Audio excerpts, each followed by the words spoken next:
மாதா பிதா குரு தெய்வம் என்ற வரிகளில் குருவாக இருந்து தமிழ்நாட்டு மக்களையும் தமிழ்நாட்டையும் பாதுகாத்து அவர்களது முன்னேற்றத்திற்காக அரும்பாடுபட்டுக் கொண்டிருக்கும் பத்திரிகை மற்றும் ஊடகத்துறை அனைவருக்கும் புதிய இந்தியா புதிய மக்கள் கட்சியின் சார்பாக வாழ்த்துக்களையும் வணக்கத்தையும் தெரிவித்துக் கொள்கிறோம். நான் ஒரு புதிய கட்சியின் தலைவராக மட்டும் உங்கள் முன் நிற்கவில்லை, ஒரு புதிய அரசியல் கலாச்சாரத்தின் பிரதிநிதியாக இன்று உங்கள் முன் நிற்கிறேன். தமிழக அரசியல் பல சகாப்த வாக்குறுதி அரசியலை கண்டுள்ளது, உணர்ச்சி அரசியலை கண்டுள்ளது, பிரிவினை அரசியலையும் கண்டுள்ளது. ஆனால் பொறுப்பின் அரசியலை நாம் இதுவரை கண்டுள்ளோமா? சமநீதியை நடைமுறையாக மாற்றி ஆட்சி அமைக்க கண்டுள்ளோமா? இல்லை. அதற்காகத்தான் பதிலை புதிய இந்தியா புதிய மக்கள் கட்சி கொடுக்க என்று நாம் உங்களிடத்தில் வந்துள்ளோம். எங்கள் அரசியல் தத்துவம் நாங்கள் உறுதியாக நிலைநாட்டுவது சாதி அடிப்படையிலான அரசியலை நிராகரித்தல், மதவாத அரசியலை எதிர்த்தல், இன மொழி வேறுபாட்டை அரசியலை கருவியாக்குவதை ஒழித்தல், சமத்துவமும் சமநீதியும் எங்கள் கொள்கையாகும். இந்தியா என் தாய்நாடு, யாவரும் உடன் பிறந்தோர் என்ற உயர்ந்த தேசிய உணர்வை முன்னிறுத்தி விடுதலை, சமத்துவம், சகோதரத்துவம், சமதர்மம் என்னும் நிலையான மனித கொள்கையை அரசியல் நடைமுறையாக மாற்ற இப்பொழுது வைக்கிறோம். தேசிய ஒற்றுமை, மக்கள் அதிகாரம், சமத்துவ முன்னேற்றம் இந்த மூன்று கோட்பாடுகளும் புதிய இந்தியா புதிய மக்கள் கட்சியின் கோட்பாடுகளாகும். இந்த கோட்பாடுகளை மக்கள் முன்வைத்து வாக்குகளின் வலிமைகளை பற்றி எடுத்துறுத்தி அவர்களை நாங்கள் வரக்கூடிய 2026 சட்டமன்ற தேர்தலை சந்திக்க உள்ளோம். ஜனநாயக ஆலோசனையின் எதிர்வரும் சட்டமன்ற தேர்தலில் மாநில மாவட்ட பொறுப்பாளர்களுடன் விரிவான கருத்தாய்வு கூட்டம் நடைபெற்று கருத்துக்கள் எழுத்துப்பூர்வமாக நடைபெற்றது. முடிவுகளில் 85% கட்சி போட்டியிடவும் 15 விழுக்காடு மற்ற கட்சியுடன் இணைந்து போட்டியிட வேண்டும் என்றும் கூறப்பட்டது. பெரும்பான்மையான ஜனநாயக விருப்பத்தை உயர்ந்த மரியாதையுடனும் ஏற்று தமிழகத்தில் 234 சட்டமன்ற தொகுதிகளிலும் தனித்து போட்டியிடும் வரலாற்று முடிவை இவ்விடத்தில் அதிகாரப்பூர்வமாக புதிய இந்தியா புதிய மக்கள் கட்சி அறிவிக்கிறது. மேலும் பல தொகுதிகளில் வெற்றியும் சில தொகுதிகளில் குறிப்பிட்ட வாக்கு வங்கியை உருவாக்குவோம்.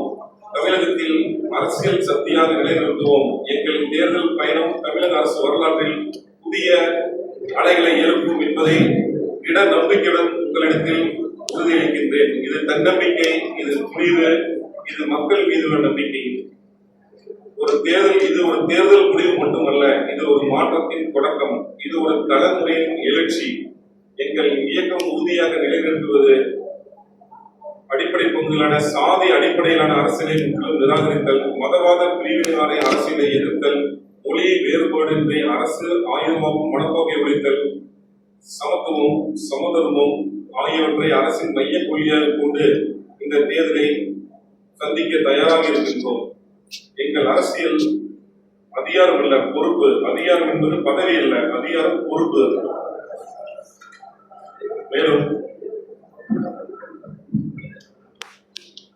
எங்கள் அரசியல் வாக்குறுதி அரசியல் மட்டும் இல்லாமல் மக்கள் முன்னேற்ற அளவுகளை கொண்ட அது அரசியலாக அறிவிக்கின்றோம். தமிழகத்தில் ஒரு புதிய அரசியல் களம் தொடங்குகிறது. அது பிரிவினை விட ஒற்றுமையை தேர்வு செய்யும், ஊழலை விட பொறுப்பை தேர்வு செய்யும், பயத்தை விட நம்பிக்கையை தேர்வு செய்யும். நாங்கள் வெல்ல வந்திருக்கிறோம், ஆனால் அதிகாரத்தை அல்ல, மக்களின் நம்பிக்கையை. நாங்கள் ஆட்சி அமைக்க வந்திருக்கிறோம், ஆனால் பதவிக்காக அல்ல, நியாயத்திற்காக. தமிழகம் புதிய அரசியல் அத்தியாயத்தை திறக்க தயாராக உள்ளது. இதை தெரிவித்துக் கொண்டு வரக்கூடிய 2026 சட்டமன்ற சட்டமன்ற தேர்தலில் அனைத்து தொகுதிகளிலும் புதிய இந்தியா புதிய மக்கள் கட்சி தனித்து போட்டியிடும் என்பதை பத்திரிகையாளர் முன்பாக நாங்கள் அறிவிக்கிறோம். 2% அனைத்து மாவட்டங்களிலும் கட்டமைப்பு சரியாக வச்சிருக்கோம். கட்டமைப்பு பூத் கமிட்டி சரியா வச்சிருக்கோம். பூத் கமிட்டி சரியா வச்சிருந்தா வாக்கு வங்கியை நாங்க எட்டுவோம். உங்களுடைய கட்சி துவக்கப்பட்டது எப்ப சார்? எந்த டைம்? 2021 நவம்பர் மாசம் கிட்டத்தட்ட 4 ஆண்டு 5 ஆண்டுகள் இருக்கீங்க. இதுவரை மக்களுக்கான போராட்டங்கள் எழுதி நீங்க கலந்து பத்திரிகையாளர்கள் நாங்க பார்த்த மாதிரி தெரியலையா? பல்வேறு போராட்டங்கள் பற்றி நீங்க என்னுடைய யூடியூப் சேனல் தொடர்ந்து பார்த்தீங்கன்னா நாங்க செய்திகளை ஃபாலோ பண்றோம். போராட்டங்கள் செய்ய நிறைய போராட்டங்கள் ஆர்ப்பாட்டங்கள் மக்களுக்கான அடிப்படை தேவைக்காக நிறைய போராட்டம் பண்ணியிருக்கோம். உதாரணத்துக்காக கூட கள்ளக்குறிச்சியில விசசாலை இறந்ததுல முதல்ல புதிய இந்தியா புதிய மக்களுக்கு தான் போராடி அதுக்கப்புறம் தான் அங்க முற்போட்டி பண்ணாங்க. அதனால எங்க கட்சி மேலேயும் வழக்கு தொடர்ந்துருக்காங்க. நிறைய சின்ன சின்ன ஆர்ப்பாட்டங்களும் மக்களுக்கான எழுச்சி பணிகளும் நாங்கள் தொடர்ந்து செஞ்சுட்டு தான் வந்திருக்கோம். நீங்க ஒரு பெரிய கட்சியோட சமூக நீதி சாதி அடிப்படையான திமுக அதிமுகவும் கிட்டத்தட்ட இதே கொள்கைதான் இருக்காங்க. சமூக நீதி சமநீதி இதெல்லாம் தான் இருக்காங்க. இப்போ பெரும்பாலான கட்சிகள்லாம் சின்ன சின்ன கட்சிகளோட கூட்டணி போறாங்கன்னா தேர்தலுக்கு ஒரு எங்களுடைய கொள்கை நாங்க அதான் சொல்லிட்டு பண்ணிதான் அவங்களுடைய கொள்கையிலே எங்களுடைய கொள்கை. சார் நீங்க அகில இந்திய கட்சியா அப்படி இருக்கும்போது அகில இந்திய கட்சின்னு இருக்கும்போது மற்ற மாநிலங்கள் உங்களுக்கு கட்டமைப்பு எப்படி இருக்கு? இல்ல அங்க மற்ற எந்த ஸ்டேட்ல உங்களோட தமிழ்நாடு தவிர்த்து மற்ற ஸ்டேட்ல எங்க நீங்க பலமா இருக்கிறீங்க? தமிழ்நாடு மட்டும் இல்லாமல் நம்ம புதுச்சேரியில கட்டமைப்பு முடிஞ்சிருக்கோம். அதே மாதிரி மத்திய பிரதேச மாநிலங்களில் இது வரைக்கும் ஒரு 19 மாவட்ட செயலாளர்கள் போட்டிருக்கோம். அடுத்த கட்டமாக தமிழ்நாடு, இப்போ கேரளா, ஆந்திரா இங்க மாநில தலைவர்கள் தேர்வு செஞ்சு இப்போ மற்ற பொறுப்பாளர்கள் தேர்வு நடந்து கொண்டிருக்கிறது. எந்த வாக்குறுதி நாங்கள் ஒன்றுபட்ட தேசம், மக்கள் அதிகாரம், சமத்துவ முன்னேற்றம் இந்த முன்னையை வச்சுதான் இப்ப வரக்கூடிய சட்டமன்ற தேர்தலில் நாங்கள் மக்களோட ஓட்டு வங்கியை வாங்க போறோம். இது கொள்கைக்கான வாக்குறுதி மக்களுக்கு செய்யக்கூடியதா என்ன மாதிரி அதுதான் மக்கள் அரசியல்லாவே அதுலயே எல்லாம் அரசியல்வாதி கையிலும் ஆட்சியாளர் கையிலும் இல்லாம மக்கள் கையில் இருக்கணும். அரசியல் மக்கள் கையில் இருந்தாவே மக்களுடைய முன்னேற்றத்திற்கும் மக்களுடைய வளர்ச்சிக்கும் அதே போதுமானதாக இருக்கும். மக்களுக்கு என்ன மக்கள் ஓட்டளித்தா அதிகாரிகள் அதிகாரம் வருகிறது. மக்களுக்கு என்ன சொல்றீங்க? இப்போ ஒரு விவசாயி விவசாயிக்கு நிலத்துல நியாயம் இல்லை, அப்போ அங்க ஆட்சி இல்லை. அப்புறம் இளைஞர் கல்வி முடித்து கூட நீங்க வேலை இல்லை அப்படின்னா அங்க முன்னேற்றம் இல்லை.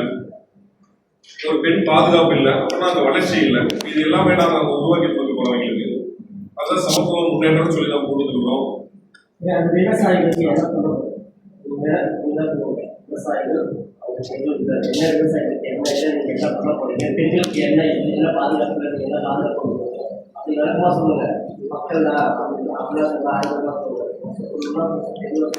இப்ப சார் மகளிர் இங்க தமிழ்நாட்டுல மகளிர் விவசாயத்தை ஊக்குவிக்கிறதுக்கான உரங்கள் தானியங்கள் எல்லாமே நம்ம பெண்கள் பாதுகாப்பு காவல்துறையை வச்சு பெண்கள் பாதுகாப்பு பெண்கள் பாதுகாப்பு தனித்துறையே அமைப்பு பெண்கள் பாதுகாப்பா என்ன ஆமா பாதுகாப்பு பாதுகாப்பு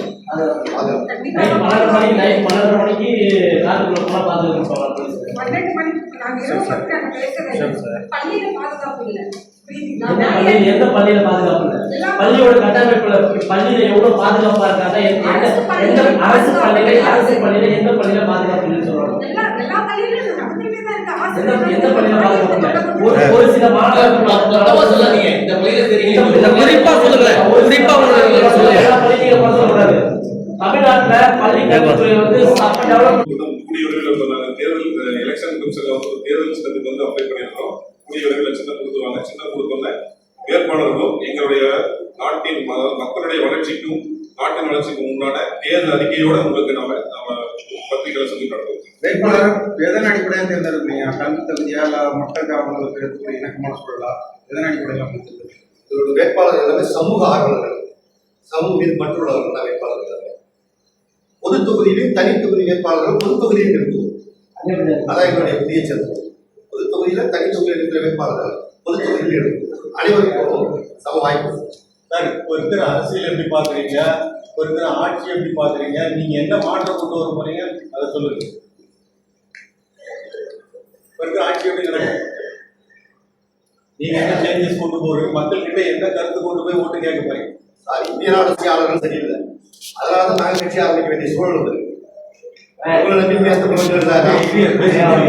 அவர் என்ன கேட்கறாருன்னு நீங்க கரெக்டா புரிஞ்சுக்க மாட்டீங்களா? இப்ப ஆட்சி எப்படி இருக்கு, நீங்க என்ன பண்ண போறீங்க? அதுதான் நான் சொல்றேன், ஆட்சி சரியில்லாதான் நாங்க கட்சி ஆரம்பிச்சிருக்கோம். பழைய ஆளுநர் அப்பத்தி இன்றைய வரைக்கும் சார், இன்றைக்கு இருக்கிற ஆளு கட்சி வரைக்கும் சரியில்லாத காரணம் தான் நாங்க கட்சி ஆரம்பிச்சோம். என்ன மாதிரி மாற்றம் நீங்க கொண்டு வருவீங்க? யாரும் புதுவிதமான மாற்றம் அந்த பழைய இதே இல்லை, எதுவுமே இல்லை.